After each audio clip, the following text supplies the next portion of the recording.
નમસ્તે મિત્રો, આજે આપણે બનાવીશું વરસાદમાં ખાવાની મજા પડે તેવી એકદમ ટેસ્ટી અને ચટપટી મકાઈની ભેળ. સાથે આ ભેળની અંદર આપણે બે ખાસ વસ્તુ પણ ઉમેરીશું જેથી સ્વાદ ડબલ થઈ જશે.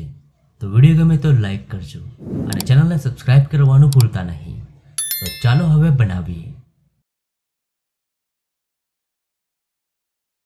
મકાઈની ટેસ્ટી એવી ભેળ બનાવવા માટે અહીંયા મેં એક મીડિયમ સાઇઝની મકાઈને બાફી તેના આ રીતે દાણા કાઢી લીધા છે. હવે તેમાં આપણે ઉમેરીશું એક ઝીણી સમારેલી ડુંગળી, સાથે એક ઝીણું સમારેલું ટમેટું, થોડી કોથમીર, અડધો ટીસ્પૂન ચાટ મસાલો, 1 ટીસ્પૂન શીઝવાન ચટણી, અડધો ટીસ્પૂન મેગી મેજિક મસાલો, સ્વાદ પ્રમાણે મીઠું અને અડધો લીંબુનો રસ ઉમેરી એકદમ સારી રીતે મિક્સ કરી દઈએ.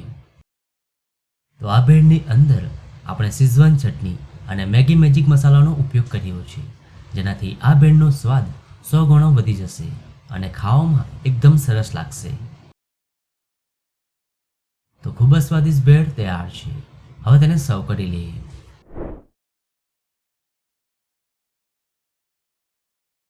હવે ઉપરથી થોડી તીખી સેવ ઉમેરી દઈએ, સાથે થોડી કોથમીર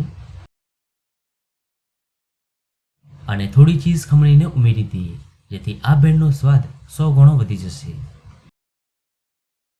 તો તૈયાર છે એકદમ ચટપટી અને ટેસ્ટી વરસાદમાં ખાવાની મજા પડે તેવી મકાઈની ભેળ. ખૂબ જ સરસ ભેળ બની છે. તો તમને આ ભેળની રેસીપી કેવી લાગી? જો રેસીપી ગમી હોય તો વિડીયોને લાઈક અને શેર કરજો.